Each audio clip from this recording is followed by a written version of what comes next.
নমস্কাৰ বন্ধুসকল আপোনালোকক স্বাগতম জনাইছো আজি আমাৰ অন্য এটা ভিডিঅ'লৈ আজি এই ভিডিঅ'টোৰ জৰিয়তে মই আপোনালোকৰ সৈতে আলোচনা কৰিম অৰুণোদয় আঁচনিখনক লৈ পেলাই অৰুণোদয় আঁচনিক লৈ আপোনালোকৰ ফালৰ পৰা বহুখিনি কুৱেশ্যন আহি থাকে মই যিমান পাৰোঁ সিমান আপোনালোকক সেই কুৱেশ্যনসমূহৰ ৰিপ্লাই দিবলৈ চেষ্টা কৰোঁ হোৱাটছআপতে হওক বা কমেণ্ট বক্সতেই হওক এতিয়া বন্ধুসকল চাওক আপোনালোকৰ মাজৰে বহুকেইজন হিতাধিকাৰীয়ে বহুতো ধৰণৰ কুৱেশ্যন কৰি থাকে এতিয়া এনেকুৱা কিছুমান হিতাধিকাৰী আছে তেওঁলোকে যোৱা মাহত পইচা পালে এই মাহত পইচা নেপালে বা এই মাহত পইচা পাইছে যোৱা মাহত নেপালে তো এই প্ৰব্লেমটো তেওঁলোকৰ কিহৰ কাৰণে হৈ আছে বহুতো হিতাধিকাৰীয়ে জানিব বিচাৰে তাৰ উপৰিও এনেকুৱা এচাম হিতাধিকাৰী আছে তেওঁলোকৰ বেংক একাউণ্ট চেঞ্জ কৰিবলগীয়া আছে বা কিছুমান হিতাধিকাৰীয়ে পইচাই পোৱা নাই যোৱা অক্টোবৰ মাহৰ পৰা পইচা পোৱা নাই এনেকুৱা বহুখিনি প্ৰব্লেম যিসকল পুৰণা হিতাধিকাৰী আছে সেই হিতাধিকাৰীসকলৰ মাজত হৈ আছে এতিয়া বন্ধুসকল আপোনালোকৰ লগতো যদি এনেকুৱা কিবা প্ৰব্লেম হৈ আছে অৰুণোদয় আঁচনিক লৈ পেলাই সকলোখিনি আপোনালোকে আজি এই ভিডিঅ'টোৰ জৰিয়তে ছল্ভ কৰি ল'ব পাৰিব আপুনি কণ্টিনিউ ভিডিঅ'টো শেষলৈকে চাই থাকিব আৰু লগতে ভিডিঅ'টোৰ শেষত মই আপোনালোকক জনাই দিম যে যিসকল হিতাধিকাৰী এবাৰ নতুনকৈ অৰুণোদয় আঁচনি 2.0ত আবেদন প্ৰক্ৰিয়া কৰিছিলে সেই নতুন হিতাধিকাৰীসকলে অৰুণোদয় আঁচনি 2.0 পইচা কেতিয়া পাব সেই কথাও জনাই দিম আপোনালোকে খালি ভিডিঅ'টো কণ্টিনিউ শেষলৈকে চাই থাকিব আৰু তাৰ লগতে আপুনি যদি পোনপ্ৰথমবাৰৰ বাবে আমাৰ এই চেনেলটো ভিজিট কৰিছে আৰু চেনেলটো যদি এতিয়ালৈকে ছাবস্ক্ৰাইব কৰা নাই তেনে বন্ধুসকল এতিয়া যাওক গৈ পেলাই চেনেলটো ছাবস্ক্ৰাইব কৰক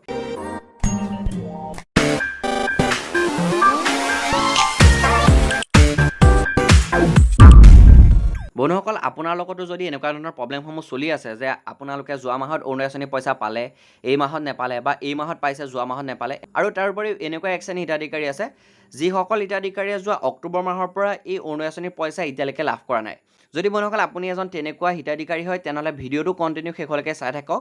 কাৰণ আপোনালোকে এতিয়া যিসমূহ প্ৰব্লেম চলি আছিলে আপোনালোকৰ লগত সেই প্ৰব্লেমসমূহ আপুনি ছল্ভ কৰি পেলাই আকৌ পুনৰ অৰুণোদয় আঁচনিৰ পইচাসমূহ আপুনি কণ্টিনিউ লাভ কৰিব পাৰিব আপোনালোকে এই কামখিনি কৰাৰ আগত প্ৰথমতে আমাৰ অসম চৰকাৰৰ যিটো অফিচিয়েল ৱেবছাইট আছে orunodoi.assam.gov.in বুলি এই ৱেবছাইটত আহিব লাগিব ৱেবছাইটত অহাৰ লগে লগে আপোনালোকে ইয়াত চাৰিটা অপশ্যন দেখা পাব ভিউ ষ্টেটাছ ৰাইজ এ কমপ্লেইন ছাবমিট গ্ৰিভেন্সি আৰু বেনিফিচিয়াৰী ভিউ ষ্টেটাছ আপুনি পোনপ্ৰথমে এই বেনিফিচিয়াৰী ভিউ ষ্টেটাছ অপশ্যনটোৰ ওপৰত ক্লিক কৰি দিব এতিয়া আপোনালোকৰ আগত বেনিফিচিয়াৰী চামাৰি আহি যাব আপুনি ইয়াত ডিষ্ট্ৰিক্ট চিলেক্ট কৰিব লাগিব আৰু তাৰ লগতে এতিয়া আপোনালোকে ইয়াত 7 ডিজিট আপুনি বেনিফিচিয়াৰী নাম্বাৰ বহুৱাব লাগিব চাওক বেনিফিচিয়াৰী নাম্বাৰ বহুতে নেজানে যদি আপুনি বেনিফিচিয়াৰী নাম্বাৰ নেজানে তেনেহ'লে মই ভিডিঅ'টোৰ শেষত আপোনালোকক জনাই আছোঁ কেনেধৰণে আপুনি বেনিফিচিয়াৰী নাম্বাৰ উলিয়াব এতিয়া যিটো 7 ডিজিট বেনিফিচিয়াৰী নাম্বাৰ হয় সেই বেনিফিচিয়াৰী নাম্বাৰটো ইয়াত বহুৱাব লাগিব মই এজন হিতাধিকাৰী বেনিফিচিয়াৰী নাম্বাৰটো ইয়াত বহুৱাই চাৰ্চ অপশ্যনত ক্লিক কৰি দিছোঁ আৰু চাৰ্চ বটনত ক্লিক কৰি দিয়াৰ লগে লগে আপোনালোকৰ আগত গোটেই ডাটাখিনি আহি যাব আপুনি যিগৰাকী হিতাধিকাৰী বেনিফিচিয়াৰী ডাটা চেক কৰিব বিচাৰে পোনপ্ৰথমে ইয়াত ৰেফাৰেঞ্চ নাম্বাৰ আহিব তাৰপিছতে বেনিফিচিয়াৰী নাম আহিব একাউণ্ট নাম্বাৰ আহিব বেংকৰ IFSC কোডটো ইয়াত আহিব লগতে আপোনাৰ সমষ্টি নামো ইয়াত আহি যাব আৰু লগতে আপুনি কিমান তাৰিখে অৰুণোদয় আঁচনিত আবেদন প্ৰক্ৰিয়া কৰিছিলে কিমান তাৰিখে আপোনাৰ ডাটা ছাবমিট হৈছিলে সেইটো ইয়াত আহি যাব তাৰ উপৰি ইয়াত এটা অপশ্যন আহিব PFMS ভেৰিফিকেশ্যন ষ্টেটাছ ভেৰিফাইড বুলি আপোনাৰ বন্ধুসকল চাওক এই PFMS ভেৰিফিকেশ্যন বেংক ষ্টেটাছটো ইয়াত ভেৰিফাইড হৈ থাকিব লাগিব তেতিয়াহে আপুনি অৰুণোদয় আঁচনি পইচা পোৱা হিচাপে যোগ্য হ'ব আৰু কিমান তাৰিখে আপোনাৰ PFMS ভেৰিফাইড হৈছিলে সেইটো ইয়াত আহি যাব বহুতো হিতাধিকাৰী ইয়াত PFMS ভেৰিফিকেশ্যন ষ্টেটাছটো নট ভেৰিফাইড হৈ থাকে যিসকল হিতাধিকাৰী নট ভেৰিফাইড হৈ থাকে বা যিসকল হিতাধিকাৰী বৰ্তমান নট ভেৰিফাইড হৈ আছে সেইসকল হিতাধিকাৰী কিন্তু অৰুণোদয় আঁচনি পইচা লাভ নকৰে যদি বন্ধুসকল আপোনাৰ ইয়াত PFMS ভেৰিফিকেশ্যন ষ্টেটাছটো নট ভেৰিফাইড হৈ আছে তেনেহ'লে আপোনালোকে ইয়াত ভেৰিফাইড কৰিব লাগিব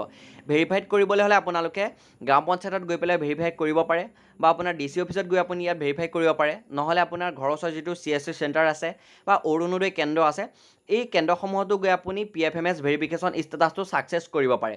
আৰু আপোনাৰ ইয়াত PFMS বেংক ভেৰিফিকেশ্যন ষ্টেটাছটো ভেৰিফাইড হৈ থাকিব লাগিব তেতিয়াহে আপুনি পইচা পাব যদি নট ভেৰিফাইড হৈ থাকে তেতিয়াহ'লে কিন্তু পইচা আপুনি লাভ নকৰিব আৰু এই PFMS ভেৰিফিকেশ্যন ষ্টেটাছটো নট ভেৰিফাইড হৈ থকা বহুকেইটা ৰিজন থাকিব পাৰে যদি আপোনাৰ বেংক একাউণ্টটো আধাৰ কাৰ্ডৰ সৈতে লিংক হৈ থকা নাই তেতিয়াও আপোনাৰ PFMS verification status not verified হৈ থাকিব এতিয়া আপোনালোকে ইয়াত ভেৰিফিকেশ্যন ষ্টেটাছটো চেক কৰিব যদি আপোনাৰ ইয়াত ভেৰিফিকেশ্যন ষ্টেটাছ ভেৰিফাইড হৈ আছে তাৰপিছতো যদি আপোনালোকে পইচাসমূহ পোৱা নাই তেনেহ'লে বন্ধুসকল আপোনালোকে এখন এপ্লিকেশ্যন লিখিব লাগিব আৰু সেই এপ্লিকেশ্যনখনৰ লগত আপুনি যিটো বেংক একাউণ্ট দিছিলে যিটো বেংক একাউণ্টত আপুনি অৰুণোদয় আঁচনি পইচা পায় সেই বেংক একাউণ্টৰ ফ্ৰণ্ট পেজটো আপুনি জেৰক্স কৰিব লাগিব লগতে আপোনাৰ আধাৰ কাৰ্ডখন আপুনি জেৰক্স কৰিব লাগিব আৰু এই ডকুমেণ্টসমূহ আপুনি সেই এপ্লিকেশ্যনখনৰ লগত গাঁঠি দি আপোনাৰ যিটো DC অফিচ আছে সেই DC অফিচত গৈ পেলাই আপোনালোকে জমা কৰিব লাগিব যদি বন্ধুসকল আপোনালোকে বেংক একাউণ্ট চেঞ্জ কৰিব বিচাৰে অৰুণোদয় আঁচনিত তেনেহ'লে আপোনালোকে এই কামখিনি অতি সহজতে কৰিব পাৰিব আপুনি বেংক একাউণ্ট চেঞ্জ কৰিবলৈ হ'লে DC অফিচ বা অৰুণোদয় কেন্দ্ৰ বা CSC চেণ্টাৰৰ থ্ৰুৱেদি আপুনি কৰিব পাৰিব যদি আপুনি DC অফিচৰ থ্ৰুৱেদি বা CSC চেণ্টাৰ বা অৰুণোদয় কেন্দ্ৰৰ থ্ৰুৱেদি যদি কামখিনি কৰিব বিচাৰে তেনেহ'লে আপোনালোকে এখন এপ্লিকেশ্যন লিখিব লাগিব যে আপুনি বেংক একাউণ্ট চেঞ্জ কৰে তাৰ লগতে আপোনাৰ যিটো নতুন বেংক একাউণ্ট হয় সেই নতুন বেংক একাউণ্টৰ ফ্ৰণ্ট পেজটো আপুনি জেৰক্স কৰিব লাগিব। তাৰ উপৰিও আপোনাৰ আধাৰ কাৰ্ডখন আপোনালোকে জেৰক্স কৰি সেই এপ্লিকেশ্যনখনৰ লগত গাঁঠি দিব লাগিব। আৰু আপুনি সেই এপ্লিকেশ্যনখনৰ লগত এই ডকুমেণ্টসমূহ গাঁঠি পেলাই আপুনি ডি চি অফিচত ছাবমিট কৰিব লাগিব, নহ'লে CSC চেণ্টাৰ বা অৰুণোদয় কেন্দ্ৰত ছাবমিট কৰাৰ পিছত আপোনাৰ সেই বেংক একাউণ্টটো আপডেট কৰি দিব তেওঁলোকে। আৰু এতিয়া চাওক বন্ধুসকল, এই কামখিনি কৰাৰ আগতে আপুনি কিন্তু পোনপ্ৰথমে আপোনাৰ যিটো বেনিফিচিয়াৰী ষ্টেটাছ হয় সেই বেনিফিচিয়াৰী ষ্টেটাছটো আপোনালোকে চেক কৰি ল'ব। বেনিফিচিয়াৰী ষ্টেটাছ চেক কৰিলে আপুনি গম পাব যে কোনটো বেংক একাউণ্টৰ পইচা লাভ কৰি আছে, বা আপোনাৰ PFMS ভেৰিফিকেশ্যন ষ্টেটাছ ভেৰিফাইড হৈ আছে নে নট ভেৰিফাইড হৈ আছে।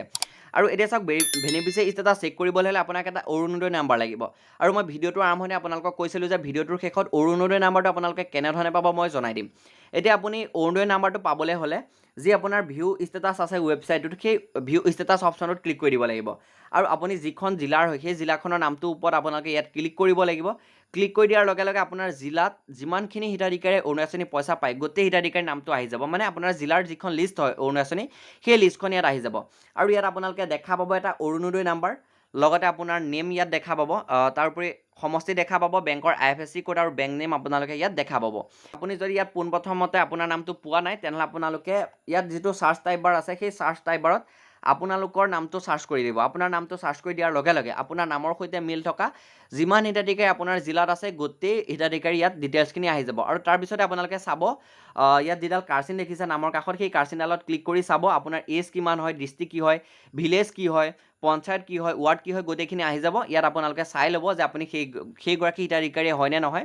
আৰু ইয়াত আপোনালোকে পাই যাব আপোনাৰ যিটো অৰুণোদয় নাম্বাৰ হয় সেই অৰুণোদয় নাম্বাৰটো আপোনালোকে লিখি ৰাখিব। আপোনালোকে এনেধৰণে অৰুণোদয় নাম্বাৰটো উলিয়াই ল'ব পাৰিব। এতিয়া বন্ধুসকল চাওক, মই ভিডিঅ'টোৰ শেষত আপোনালোকক এটা কথা জনাওঁ। আপোনালোকৰ মাজৰে বহুতো হিতাধিকাৰী মোক এটা কথা সুধি থাকে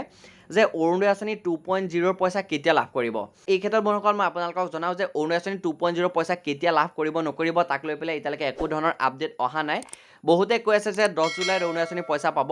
10 জুলাইত আপোনালোকে অৰুণোদয় আঁচনি 2.0 পইচা পায় নে নাপায় সেইটো সময়তহে গম পোৱা যাব, কিন্তু এতিয়ালৈকে অফিচিয়েলি একো ধৰণৰ ডেট এনাউন্স হৈ অহা নাই। অৰুণোদয় আঁচনি 2.0 যিসমূহ অফিচিয়েলি কাম কাজ হয় সেই কাম কাজসমূহ এতিয়াও কৰি আছে। যি এপিডেভিট বনোৱা কাম হয় সেই এপিডেভিট এতিয়াও আমাৰ অসম চৰকাৰে তৈয়াৰ কৰি আছে, কামসমূহ কমপ্লিট হোৱা নাই। সেইকাৰণে অৰুণোদয় আঁচনি 2.0 পইচাসমূহ মুকলি কৰি দিয়া নাই। 10 জুলাইত পইচা দিয়ে নে নিদিয়ে সেইটো একেবাৰে থিৰাং নহয়। যদি 10 জুলাইত পইচাসমূহ পায় তেনেহ'লে নিশ্চয় ভালেই। যদি 10 জুলাইত পইচাসমূহ নাপায় তেনেহ'লে বন্ধুসকল আপোনালোকে নেক্সট মানে 10 আগষ্ট তাৰিখে হয়তো পইচা পাব পাৰে। তো এতিয়ালৈকে একো ধৰণৰ সঠিক ডেট এনাউন্স হৈ অহা নাই। যদি কিবা সঠিক ডেট এনাউন্স হৈ আহে তেনেহ'লে মই আপোনালোকক ভিডিঅ'ৰ জৰিয়তে নিশ্চয় জনাই দিবলৈ চেষ্টা কৰিম। আৰু আপুনি এই ক্ষেত্ৰত কোনো ধৰণৰ চিন্তা কৰি থাকিব নালাগে। যদি আপুনি পাবলগীয়া এজন উপযুক্ত হিতাধিকাৰী হয় তেনেহ'লে এই আঁচনিৰ পইচা লাভ কৰিবই। মই এই ভিডিঅ'টোৰ জৰিয়তে আৰু ডিটেইলছত বহলাই নাথাকোঁ। তো বন্ধুসকল আজি ভিডিঅ'টো ইমানখিনি আছিলে। মোৰ ওচৰত যিখিনি আপডেট আছিলে অৰুণোদয় আঁচনিক লৈ পেলাই গোটেই আপডেটখিনি মই আপোনালোকক আজি এই ভিডিঅ'টোৰ জৰিয়তে জনাই দিবলৈ চেষ্টা কৰিছোঁ। আশা কৰিছোঁ বন্ধুসকল আজি এই ভিডিঅ'টো চাই ভাল পাইছে। যদি ভিডিঅ'টো চাই ভাল পাইছে তেনেহ'লে প্লিজ ভিডিঅ'টো এটা লাইক কৰিব আৰু এই ভিডিঅ'টো আপোনাৰ বন্ধুসকলে যিমান পাৰে সিমান শ্বেয়াৰ কৰি দিব। আৰু লগতে বন্ধুসকল আপুনি যদি পোনপ্ৰথমবাৰৰ বাবে আমাৰ এই চেনেলটো ভিজিট কৰিছে তেনেহ'লে এতিয়া যাওক গৈ পেলাই চেনেলটো ছাবস্ক্ৰাইব কৰক। গতিকে বন্ধুসকল আজি আছিল এইটো ভিডিঅ'। আকৌ নেক্সট ভিডিঅ' নতুন এটা টপিকৰ সৈতে লগ পাব। আজিলৈ আছোঁ বিদায়। জয় অসম, ধন্যবাদ।